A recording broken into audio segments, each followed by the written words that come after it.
8वां अध्याय नामकरण संस्कार और बाल लीला। श्री सुखदेव जी कहते हैं, परीक्षित, यदुवंशियों के कुल पुरोहित थे श्री गर्ग आचार्य जी। वे बड़े तपस्वी थे। वसुदेव जी की प्रेरणा से वे एक दिन नंद बाबा के गोकुल में आए। उन्हें देखकर नंद बाबा को बड़ी प्रसन्नता हुई। वे हाथ जोड़कर उठ खड़े हुए, उनके चरणों में प्रणाम किया। इसके बाद ये स्वयं भगवान ही है, इस भाव से उनकी पूजा की। जब गर्ग आचार्य जी आराम से बैठ गए और विधि पूर्वक उनका आतिथ्य सत्कार हो गया, तब नंद बाबा ने बड़ी ही मधुर वाणी से उनका अभिनंदन किया और कहा, भगवान, आप तो स्वयं पूर्ण काम हैं, फिर मैं आपकी क्या सेवा करूं? आप जैसे महात्माओं का हमारे जैसे ग्रस्तों का घर आ जाना ही हमारे परम कल्याण का कारण है। हम तो घरों में इतने उलझ रहे हैं और इन प्रपंगों में हमारा चित्त इतना दीन हो रहा है कि हम आपके आश्रम तक जा भी नहीं सकते। हमारे कल्याण के सिवा आपके आगमन का और कोई हेतु नहीं है। प्रभु, जो बात साधारण इंद्रियों की पहुंच के बाहर है अथवा भूत और भविष्य के गर्भ में निहित है, वह भी ज्योतिष शास्त्र के द्वारा प्रत्यक्ष जाने ली जाती है। आपने उसी ज्योतिष शास्त्र की रचना की है। आप ब्रह्मवेत्ताओं में श्रेष्ठ हैं, इसलिए मेरे इन दोनों बालकों के नामकरण आदि संस्कार आप ही कर दीजिए, क्योंकि ब्राह्मण जन्म से ही मनुष्य मात्र का गुरु है। गर्ग आचार्य जी ने कहा, नंद जी, मैं सब जगह यदुवंशों के आचार्य के रूप में प्रसिद्ध हूँ। यदि मैं तुम्हारे पुत्र के संस्कार करूंगा तो लोग समझेंगे कि यह तो देवकी का पुत्र है। कंस की बुद्धि बुरी है, वह पाप ही सोचता है। वसुदेव जी के साथ तुम्हारी बड़ी घनिष्ठ मित्रता है। जब से देवकी की कन्या से उसने यह बात सुनी है कि उसको मारने वाला और कहीं पैदा हो गया है, तब से वह यही सोचा करता है कि देवकी के 8वें गर्भ से कन्या का जन्म नहीं होना चाहिए। यदि मैं तुम्हारे पुत्र का संस्कार कर दूं और वह इस बालक को वसुदेव जी का लड़का समझकर मार डाले तो हमसे बड़ा अन्याय हो जाएगा। नंद बाबा ने कहा, आचार्य जी, आप चुपचाप इस एकांत गौशाला में केवल स्वाति वाचन करके इस बालक का द्विजाति समुचित नामकरण संस्कार मात्र कर दीजिए। और कि कौन कहे, मेरे सगे संबंधी भी इस बात को ना जान पाएंगे। श्री सुखदेव जी कहते हैं, गर्ग आचार्य जी तो संस्कार करना चाहते ही थे। जब नंद बाबा ने उनसे इस प्रकार प्रार्थना की, तब उन्होंने एकांत में छिपकर गुप्त रूप से दोनों बालकों का नामकरण संस्कार किया। गर्ग आचार्य जी ने कहा, यह रोणी का पुत्र है, इसलिए इसका नाम होगा रोहिणय। यह अपने सगे संबंधी और मित्रों को अपने गुणों में अत्यंत आनंदित करेगा, इसलिए इसका दूसरा नाम होगा राम। इसके बल की कोई सीमा नहीं है, अतः इसका एक नाम बल भी है।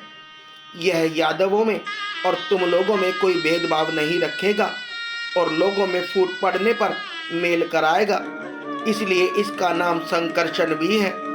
और यह जो सांवला सांवला है, यह प्रत्येक युग में शरीर ग्रहण करता है। पिछले युगों में इसने क्रमशः श्वेत, रक्त और पित्त ये 3 विभिन्न रंग स्वीकार किए थे। अब कि यह कृष्ण वर्ण हुआ है, इसलिए इसका नाम कृष्ण होगा। नंद जी, यह तुम्हारा पुत्र पहले कभी वसुदेव जी के घर भी पैदा हुआ था, इसलिए इस रहस्य को जानने वाले लोग इसे श्रीमान वासुदेव भी कहते हैं। तुम्हारे पुत्र के और भी बहुत से नाम हैं तथा रूप भी अनेक हैं। इसके जितने गुण हैं और जितने कर्म, उन सब के अनुसार अलग अलग नाम पड़ जाते हैं। मैं तो उन नामों को जानता हूँ, परंतु संसार के साधारण लोग नहीं जानते। यह तुम लोगों का परम कल्याण करेगा। समस्त गोप और गौओं को यह बहुत ही आनंदित करेगा।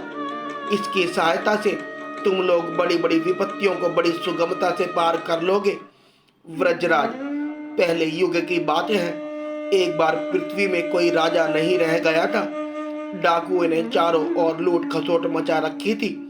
तब तुम्हारे इसी पुत्र ने सज्जन पुरुषों की रक्षा की और इससे बल पाकर उन लोगों ने लुटेरों पर विजय प्राप्त की।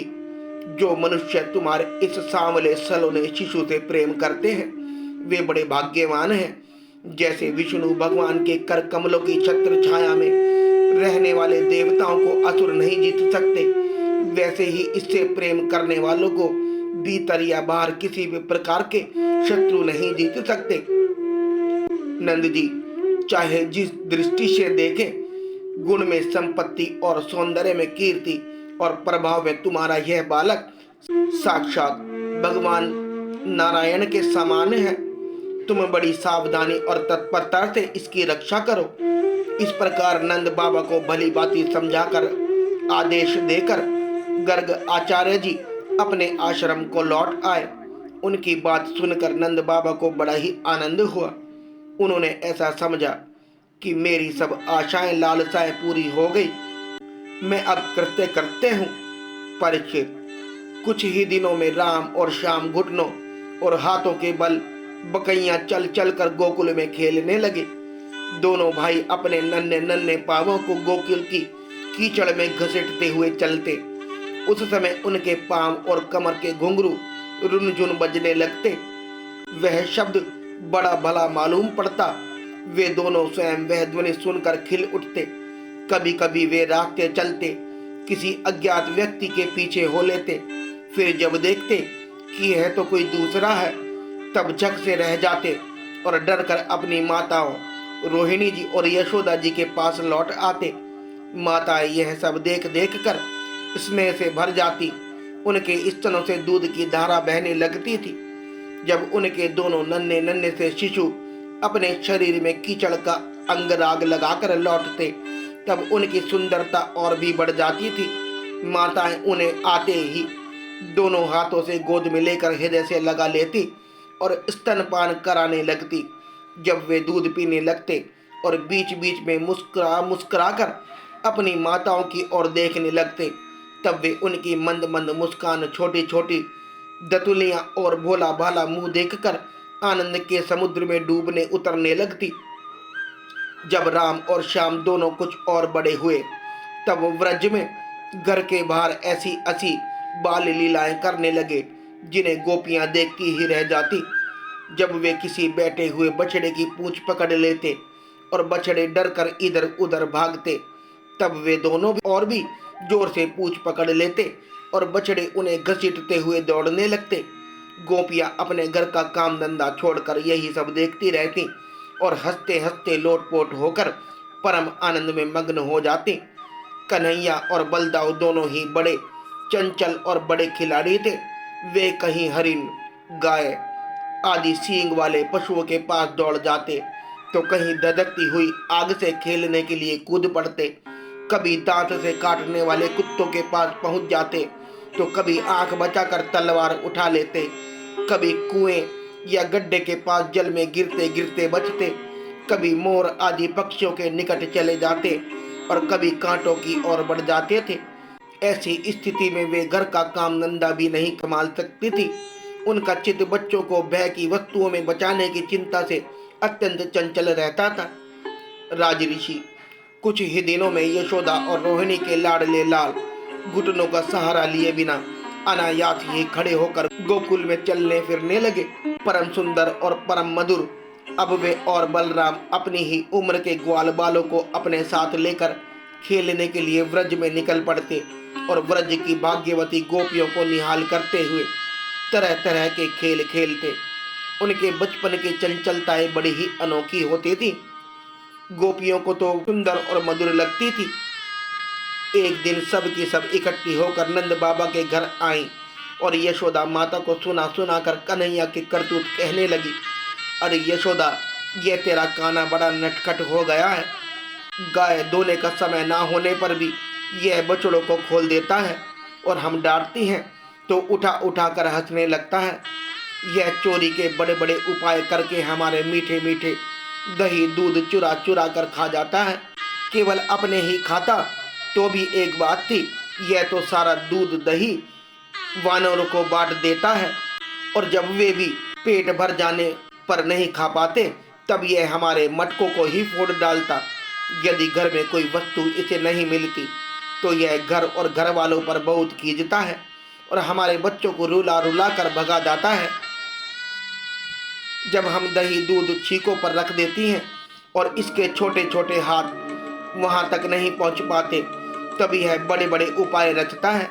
कहीं 2-4 पीड़ों को एक के ऊपर एक रख देता है, कहीं ऊखल पर चढ़ जाता है तो कहीं ऊखल पर पीड़ा रख देता है, कभी कभी तो अपने किसी साथी के कंधे पर ही चढ़ जाता है।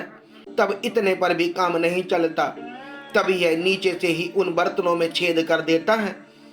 इसे इस बात की पक्की पहचान रहती है कि इस छीके पर किस बर्तन में क्या रखा है, और ऐसे ढंग से छेद करना जानता है कि किसी को पता तक ना चले। जब हम अपनी वस्तुओं को बहुत अंधेरे में छिपा देती हैं, तब नंदरानी, तुमने जो इसे बहुत से मणिमय आभूषण पहना रखे हैं, उनके प्रकाश से अपने आप ही सब कुछ देख लेता है। इसके शरीर में भी ऐसी ज्योति है कि जिससे इसे सब कुछ दिख जाता है। यह इतना चालाक है कि कब कौन कहाँ रहता है इसका पता रखता है, और जब हम घर के काम धंधों में उलझ रहती हैं तब यह अपना काम बना लेता है। ऐसा करके भी ठिठाई की बातें करता है, उल्टे हमें ही चोर बनाता और अपने घर का मालिक बन जाता है। इतना ही नहीं, यह हमारे लीपे पुते स्वच्छ घरों में मूत्र आदि भी कर देता है।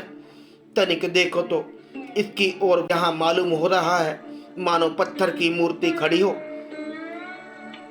इस प्रकार गोपियां कहती जाती और श्री कृष्ण के बीच चकित नेत्रों से युक्त मुखमंडल को देखती जाती।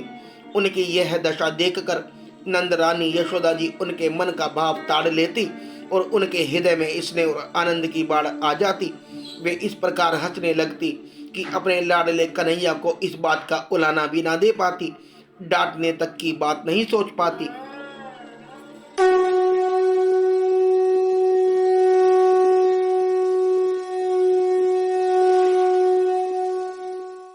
एक दिन बलराम आदि ग्वाल बाल श्री कृष्ण के साथ खेल रहे थे। उन लोगों ने माँ यशोदा के पास आकर कहा, माँ, कन्हैया ने मिट्टी खाई है। हितैषिणी यशोदा ने श्री कृष्ण का हाथ पकड़ लिया। उस समय श्री कृष्ण की आंखें डर के मारे नाच रही थी। यशोदा मैया ने डांट कर कहा, क्या रे नटखट, तू बहुत ढीठ हो गया है। तूने अकेले में छिपकर मिट्टी क्यों खाई? देख तो तेरे दल के तेरे सखा क्या कह रहे हैं। तेरे बड़े भैया बलदाव भी तो उन्हीं की ओर से गवाही दे रहे हैं। भगवान श्री कृष्ण ने कहा, माँ, मैंने मिट्टी नहीं खाई। ये सब झूठ बक रहे हैं। यदि तुम इन्हीं की बात सच मानती हो तो मेरा मुंह तुम्हारे सामने ही है, तुम अपनी आंखों से देख लो। यशोदा जी ने कहा, अच्छी बात, यदि ऐसा है तो मुंह खोल। माता के ऐसा कहने पर भगवान श्री कृष्ण ने अपना मुंह खोल दिया। परीक्षित, भगवान श्री कृष्ण का ऐश्वर्य अनंत है। वे केवल लीला के लिए ही मनुष्य के बालक बने हुए हैं। यशोदा जी ने देखा कि उनके मुंह में चर अचर संपूर्ण जगत विद्यमान है। आकाश वह शून्य जिसमें किसी की गति नहीं, दिशाएं, पहाड़, द्वीप और समुद्रों के सहित सारी पृथ्वी, बहने वाली वायु, वैद्युत, अग्नि, चंद्रमा और तारों के साथ संपूर्ण ज्योतिर्मंडल, जल, तेज, पवन, व्यर्थ, प्राणियों के चलने फिरने का आकाश, वैकारिक अहंकार कार्य के देवता, मन, इंद्रिया, पंच तन मात्राएं और तीनों गुण श्री कृष्ण के मुख में दिख पड़े। परीक्षित, जीव, काल, स्वभाव, कर्म, उनकी वासना और शरीर आदि के द्वारा विभिन्न रूपों में दिखने वाला यह सारा विचित्र संसार, संपूर्ण व्रज और अपने आप को भी यशोदा जी ने कृष्ण के नन्हे से खुले मुख में देखा। श्री कृष्ण के नन्हे से खुले हुए मुख में देखा। वे बड़ी शंका में पड़ गई। वे सोचने लगी, यह कोई स्वप्न है या भगवान की माया? कहीं मेरी बुद्धि में ही तो कोई भ्रम नहीं हो गया है। संभव है मेरे इस बालक में ही कोई जन्मजात योग्य सिद्धि हो, जो चित्त, मन, कर्म और वाणी के द्वारा ठीक ठीक तथा सुगमता से अनुमान के विषय नहीं होते। यह सारा विश्व जिनके आश्रित है, जो इसके प्रेरक हैं और जिनकी सत्ता से ही इसकी प्रतीति होते हैं, जिनका स्वरूप सर्वथा अचित्य है, उन प्रभु को मैं प्रणाम करती हूँ। यह मैं हूँ और ये मेरे पति तथा यह मेरा लड़का है। साथ ही मैं व्रजराज की समस्त संपत्तियों की स्वामिनी धर्मपत्नी हूँ। ये गोपियाँ, गोप और गोधन मेरे अधीन हैं, जिनकी माया से मुझे इस प्रकार की कुमति घेरे हुए है। वे भगवान ही मेरे एकमात्र आश्रय हैं। मैं उन्हीं की शरण में हूँ। जब इस प्रकार यशोदा माता श्री कृष्ण का तत्व समझ गई, तब सर्वशक्तिमान सर्वव्यापक प्रभु ने अपनी पुत्र स्नेहमयी वैष्णवी योग माया का उनके हृदय में संचार कर दिया। यशोदा जी तुरंत वह घटना भूल गई। उन्होंने अपने दुलारे लाल को गोद में उठा लिया। जैसे पहले उनके हृदय में प्रेम का समुद्र उमड़ता रहता था, वैसे ही फिर उमड़ने लगा। सारे वेद, उपनिषद, सांख्य योग और भक्त जन जिनके महात्म्य का गीत गाते गाते अगाते नहीं, उन्हीं भगवान को यशोदा जी अपना पुत्र मानती थी। राजा परीक्षित ने पूछा, भगवान, नंद बाबा ने ऐसा कौन सा बहुत बड़ा मंगल साधन किया था और परम भाग्यवती यशोदा जी ने भी ऐसी कौन सी तपस्या की थी, जिसके कारण स्वयं भगवान ने अपने श्री मुख से उनका स्तनपान किया। भगवान श्री कृष्ण की वे बाल लीलाएं, जो वे अपने ऐश्वर्य और महत्ता आदि को छिपाकर ग्वाल बालों में करते हैं, इतनी पवित्र है कि उनका श्रवण कीर्तन करने वाले लोगों के भी सारे पाप ताप शांत हो जाते हैं। त्रिकालदर्शी ज्ञानी पुरुष आज भी उनका गान करते हैं।